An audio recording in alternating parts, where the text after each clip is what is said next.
Hey girls, don't mind me and my wet hair.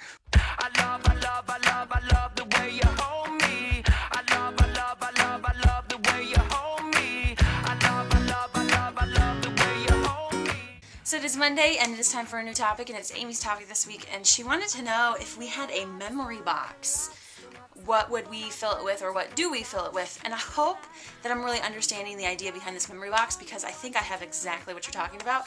I have a box that is just full of things from high school, from college, from when I worked at Disney, and it almost kind of makes me feel like a pack rat. Like, I know it's only that one box, but I'm like, you know, I'm 25 and I already have this one box, so like, how many boxes am I going to accumulate through the rest of my life? I will go ahead and show you guys a little bit of what is in there. These are just pieces of paper, but this is the first show that I ever produced for an actual network television network.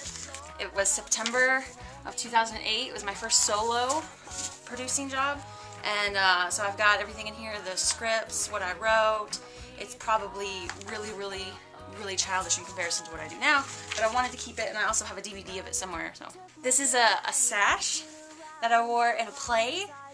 When I was in high school, it was The King and I. It was my last play that I did in high school. It was a musical. I was one of the wives, and this was part of the costume, and they actually let us keep this part, so I was really happy to hold on to it.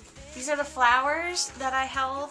They're fake, obviously, for my parents' 25th anniversary when they renewed their vows. A bouquet, again, fake, that I caught at my Aunt Ruth's wedding, and I think she's probably been married for like 10 or 12 years now. More fake flowers. This was for my sister Katie's wedding when she got married, and I was 9 years old in her wedding when I held these. My poor falling apart masquerade mask. The theme for my boyfriend when I was a junior in high school's prom was masquerade, and so we got to make little masks, and I didn't wear it, but I did have it. This is the corsage, little wrist corsage from my prom. Again, fake flowers. I was a flower girl for a couple of weddings, and these I still have. This one was probably when I was, golly, I was maybe like 5, I think, when I wore this, and it's just a little thing that goes on your head. And I don't think this one is mine. I think this is my sister's from another wedding, but I have it for some reason. I have a school book in here that's got old report cards dating back to kindergarten.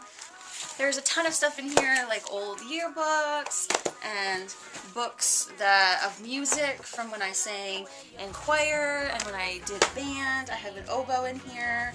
I have my bassoon book that I learned from when I learned how to play the bassoon. I got a lot of interesting stuff in here. I've got my cap and gown. But it's so much that I'm not going to go through all of it. I even have a yearbook from like the 5th grade. So Lord knows what people wrote in this, but I do have kind of a memory box just from school ages, and I want to be able to do that for like my kids, or I don't do very much now, I guess, now that I'm out of school, but I do save a couple things, like I saved my first show that I produced, and so it's kind of fun to have this stuff around and break it out and see what I did. It's kind of interesting to think how far we've come and like how old I've gotten. Like, I'm not old, but when I think back on when I was 13 or 12 and thinking about, man, when I'm older, I'm going to live on my own and blah, blah, blah, blah. And now I am living on my own, and it's kind of weird. I hope that everyone had a good week. Caitlin, welcome back from your adventures, and looking forward to this month's Guest Friday. So, bye-bye, everybody.